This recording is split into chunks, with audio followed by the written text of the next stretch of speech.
Hi. So today I wanted to make a video.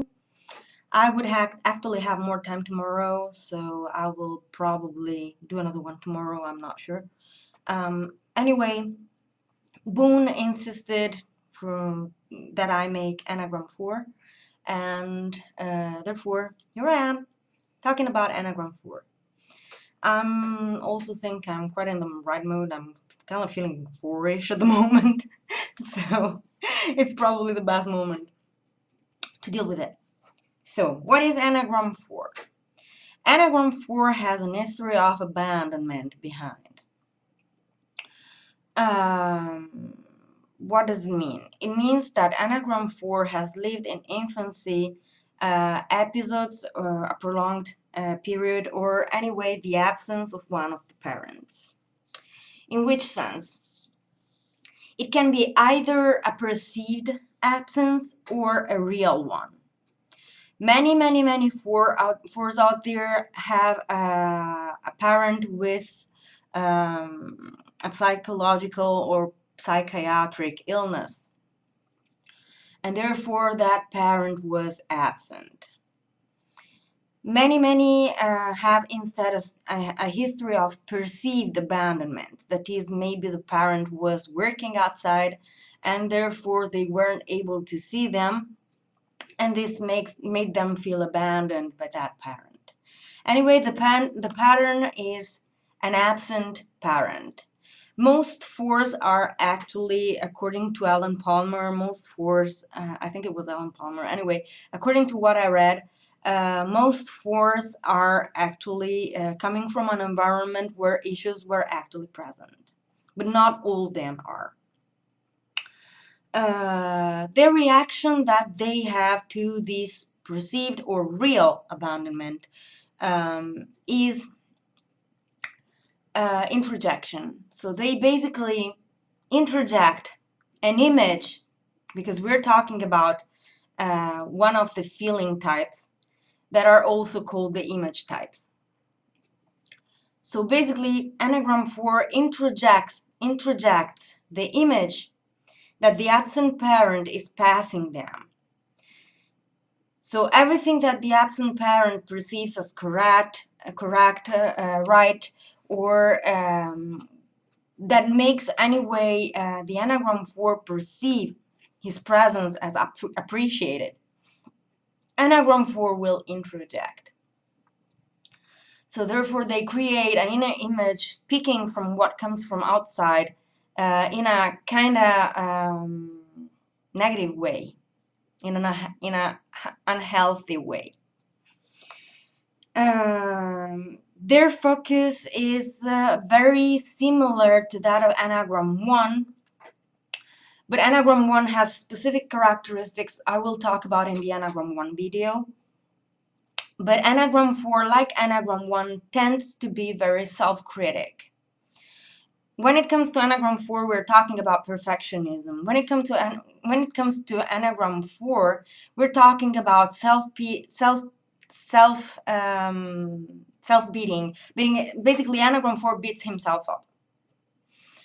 Enneagram 1 tries to be perfectionistic. Enneagram 4 beats themselves up, and that's it. And we're talking about reactions like, if only I had acted differently, I would have had a different outcome. If I had been different in that situation, I would have had a different outcome. These are, as you can see, these patterns are not leading anywhere. Whereas an Enneagram 1 will say, I should have acted like that and that and that, and therefore the next time I'm going to do that and that and that, and in this very moment I'm going to punish myself this way, if they ever act the wrong way. So that's the difference between the two, but they have this common ground issue. Enneagram 4 feels deprived from the original source of love. So basically, this parent, according to them or in reality, abandoned them and wasn't there for them when they needed it. And this leads them to take an odd position, like a halfway position in life and in relationships. They are halfway between taking part and not taking part. So they have this kind of push and pull attitude. In relationship, it's often called the push and pull or play hard to get attitude. And they are like that in every relationship. That's why they're considered the special snowflakes. Another focus that they tend to have a lot, and this is the core actually of Enneagram 4, is envy. Enneagram 4's passion is envy. Enneagram 4 is based on envy. So if you're not basing yourself on envy, or you cannot spot envy in any possible way in yourself, you're not going to be a 4. Because 4 actually bases everything on envy. An Enneagram 4 will always be able to say what the other person has that they would want and not have. And that's because of that envy. They are very, very, very quick spotting envy in other people, and they're very, very quick reacting to what they think they should have and they do not have. And they perceive they do not have, at least. Especially love and affection. So what else? They have a buried down anger within themselves, and I guess that this pattern can explain where the anger comes from. If I have to give an example, to provide an example of an Enneagram 4, it would be Meryl Streep. If you think of Meryl Streep eye expression in any movie or in any interview, her attitude in general, she has this kind of diva attitude, this elegant and slightly melancholic way of moving, a demeanor that transmits a little bit of melancholy. And that is actually the Enneagram 4 pattern. Enneagram 4 lives strongly, especially melancholy and depression. And the way that Enneagram 4 uses to get rid and to leave, actually, because the Enneagram 4 tends to intensify emotions. So when they are depressed, they tend to intensify depression. When they are melancholic, they tend to intensify melancholy. How?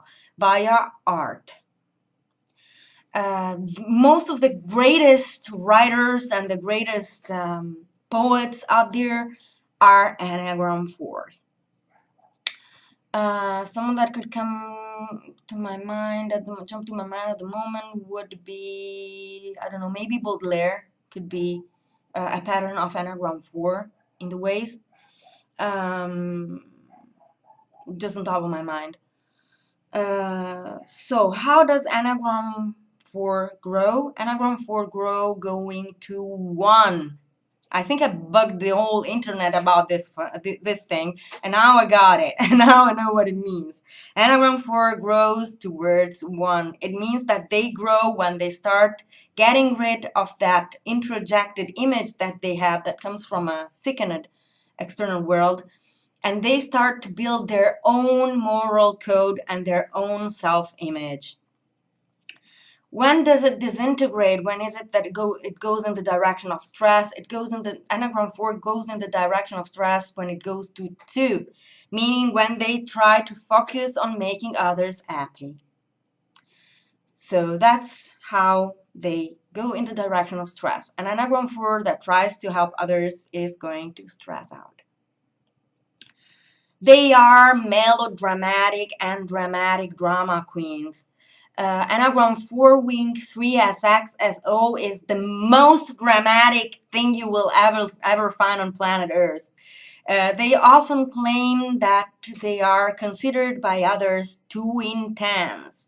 And with this intense, they mean actually the two opposites of the emotional expression.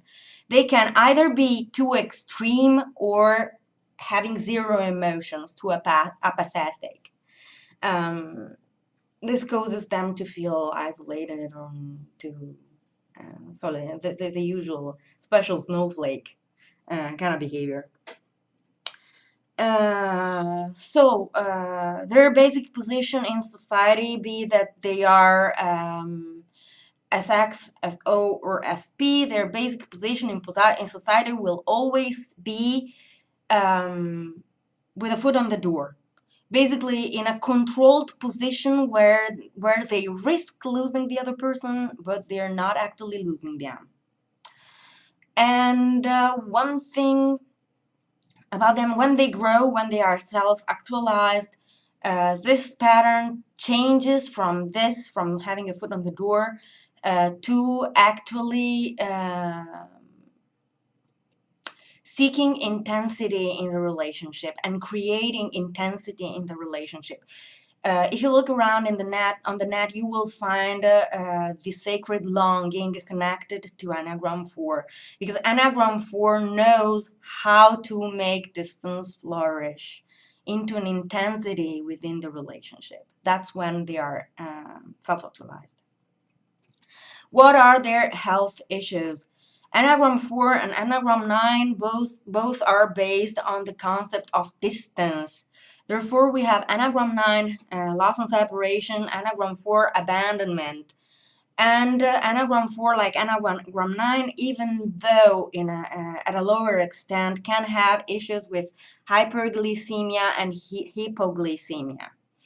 Another issue that they have, and this is actually more Enneagram 4-ish, is problems to the muscles, the articulations, and bones. And that's because they keep constantly this contraction because they feel inadequate, they feel wrong, they feel like they need to adapt, and therefore they're constantly in a fight mode. And when I say fight mode, I'm talking about the fight or flight response that if you don't know about, you probably want to research on the net. So this is everything I have to say about Enneagram 4. I think I will come back in the second raw of videos I will make about Enneagram, and I will go more in depth about Enneagram 4. So I will talk to you soon, and I'll see you the next time. Bye.